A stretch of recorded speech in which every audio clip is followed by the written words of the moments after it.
Après une polémique centrée sur sa nationalité américaine, l'économiste Fiona Scott Morton a annoncé qu'elle renonçait à briguer un poste clé de l'Union européenne. Donald Trump affirme être visé personnellement dans l'enquête sur l'assaut du Capitole en janvier 2021. À quelques mois des primaires républicaines, les inculpations se multiplient contre l'ancien président. La Maison-Blanche tente de négocier avec Pyongyang après l'arrestation mardi d'un militaire américain à la frontière nord-coréenne.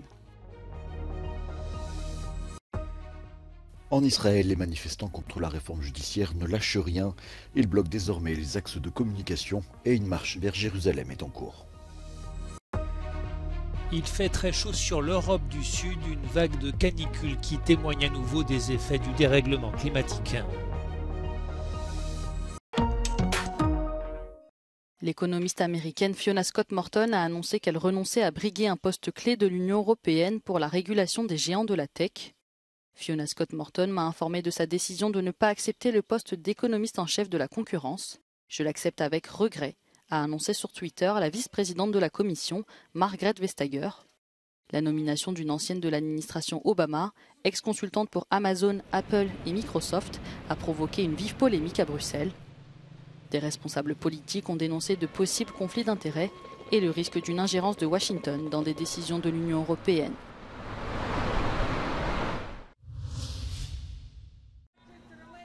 L'ancien président Donald Trump a annoncé mardi avoir été informé qu'il est visé personnellement par l'enquête sur la tentative de prise d'assaut le 6 janvier 2021 du Capitole de Washington. Il affirme qu'on lui a donné 4 jours pour rendre des comptes au grand jury, un groupe de citoyens tirés au sort, doté de larges pouvoirs d'enquête. L'ancien magnat de l'immobilier s'est exprimé sur son réseau social, Truth Social. L'ex-président de 77 ans dénonce, comme à son habitude, une chasse aux sorcières, une nouvelle interférence électorale et une utilisation politique de la justice. Pour lui, les démocrates tentent de l'empêcher de se représenter en 2024, alors qu'il est donné largement favori des primaires républicaines à venir. We're appreciative of the work of the Department of Justice and their focus on staying true to finding the facts and holding people accountable. The American people are going to be furious. And what Jack Smith is doing is the weaponized government. And he's weaponizing the Department of Justice against President Trump. Donald Trump est déjà doublement inculpé par la justice dans l'affaire des documents confidentiels de la Maison-Blanche et pour des paiements suspects à une ancienne actrice de films pornographiques. Le 6 janvier 2021, Donald Trump avait chauffé à blanc ses partisans à Washington. Il les avait appelés à se battre contre les résultats de l'élection présidentielle. Ils avaient ensuite pris d'assaut le Capitole, laissant craindre une tentative de coup d'État. En pleine poussée des tensions dans la péninsule coréenne, les États-Unis vont devoir gérer une nouvelle crise diplomatique. Un militaire américain serait détenu par Pyongyang après avoir franchi la frontière entre les deux Corées mardi après-midi. Selon l'armée américaine, il s'agit de Travis King, un soldat de 2e classe âgé de 23 ans. Le jeune militaire devait être ramené aux États-Unis pour des raisons disciplinaires, mais a réussi à quitter l'aéroport et à se joindre à un groupe de visiteurs de la zone démilitarisée. One of our service members who was on a tour willfully and without authorization crossed the military demarcation line. We believe that he is in the BRK custody. And so we're closely monitoring and investigating the situation and working to notify the soldiers next of kin and engaging to address this incident. Les intentions du soldat restent à établir. Les cas d'Américains faisant défection vers la Corée du Nord sont extrêmement rares. He may be simply trying to avoid charges, and now that he's in North Korea has probably made his situation a lot worse. Près de 24 heures après l'incident, Pyongyang n'a toujours pas réagi. Selon certains analystes, cette arrestation pourrait être utilisée à des fins de propagande ou comme monnaie d'échange par le régime nord-coréen. Ces dernières années, les diplomates américains ont dû négocier la récupération de plusieurs de leurs citoyens. Les 3 derniers détenus américains ont été libérés en 2018. Quelques heures après l'incident, la Corée du Nord a tiré 2 missiles balistiques dans la mer de l'Est.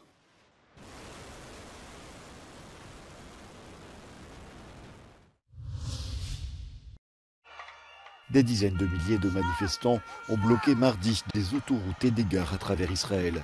Ils se sont ensuite rassemblés dans le centre de Tel Aviv pour dire leur opposition au projet controversé de réforme du système judiciaire mené par le gouvernement du Premier ministre Benjamin Netanyahu.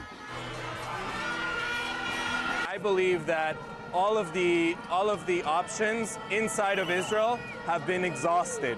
And right now we're looking for support from the outside community to help us voice that opinion where we need everyone to sit at the table to solve the problem. ההורים שלי עובדים כל כך קשה בשביל שיהיה לנו חיים טובים, ובסוף מגיעים האנשים האלו שיכולים לבטל את הזכויות שלנו ברגע ולעשות לנו כאן חיים, להחזיר אותנו אחורה כל כך הרבה שנים. Ce mercredi, plusieurs centaines de personnes occupent également l'autoroute reliant Tel Aviv et Jérusalem, l'un des axes les plus fréquentés du pays. Depuis janvier, des manifestations fleuves ont lieu chaque semaine dans l'un des plus grands mouvements de contestation de l'histoire d'Israël.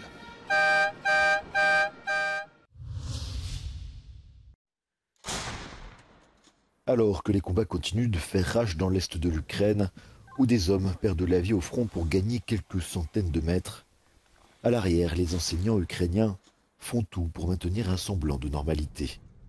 Le maintien des cours via Internet, près de 17 mois après le début de l'invasion russe, a poussé les professeurs à la limite de leur capacité. Face au traumatisme de la guerre et aux difficultés pratiques, ils sont souvent à la fois psychologues et enseignants. Були труднощі, переважно діти закриваються в собі, вони не вмикають камеру або не вмикають мікрофон при відповіді, тобто вони відмовляються. Вони начебто присутні на уроках, вони слухають вчителя, вони слухають інших дітей відповіді, але є такі, які пережили певні стреси, які просто не хочуть виходити, не хочуть контактувати. Є таке. Сьогодні в нас є вчителька, яка отримала сьогодні вранці інформацію про те, що її учень, товариш її сина, загинув на фронті. І таке відбувається доволі часто. І це такі травматичні події, і ми маємо навчити вчителів, як з цим працювати. Environ 4 millions d'élèves du secondaire ont suivi les cours l'année dernière dans des circonstances exceptionnelles. Dans la région de Kharkiv, au nord-est du pays, les autorités ont accepté que l'enseignement traditionnel hors ligne reprenne. Alors que dans les zones contrôlées par Moscou, des dizaines de milliers d'enfants qui doivent aller à l'école russe en journée poursuivent leur scolarité ukrainienne en ligne, signe d'un avenir possible une fois la guerre finie.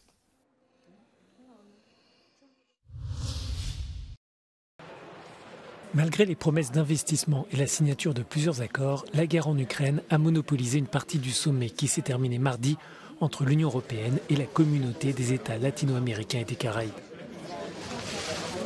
Un pays, le Nicaragua, n'a pas signé la déclaration finale dont l'un des articles fait référence à l'invasion menée par la Russie.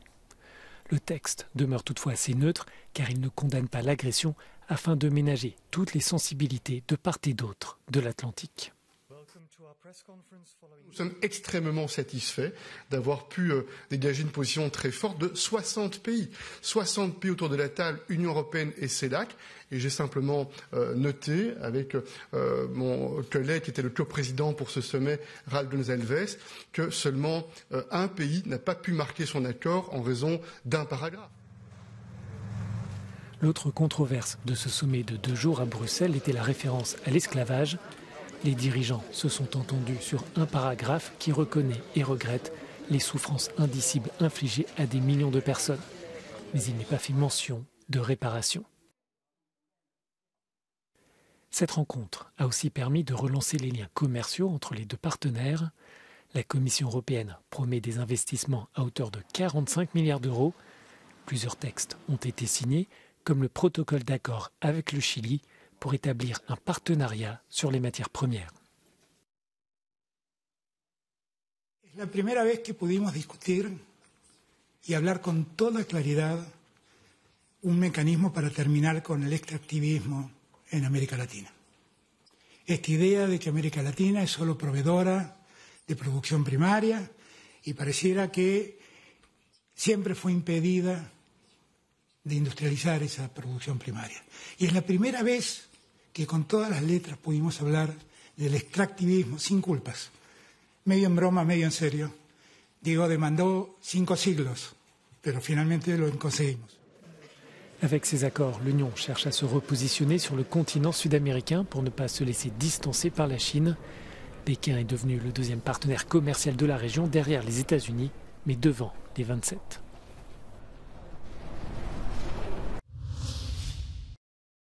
Le sud de l'Europe est frappé par une chaleur écrasante. En Espagne, de nombreux thermomètres dépassent les 30 degrés dès le petit matin et les 40 à partir de midi. Et quand le soleil dort, la chaleur persiste, comme à Séville où il fait 27 degrés au cœur de la nuit. De quoi se sentir désarmé. Es complicado porque no te puedes defender contra el calor. Contra el frío te abrigas, contra el calor es que no hay manera. Influencés par le phénomène El Niño, ces vagues de canicule répétées à chaque été sont pour les experts un symptôme évident du dérèglement climatique. The global temperatures are now warmer than they were back than the El Niños back in the 1980s.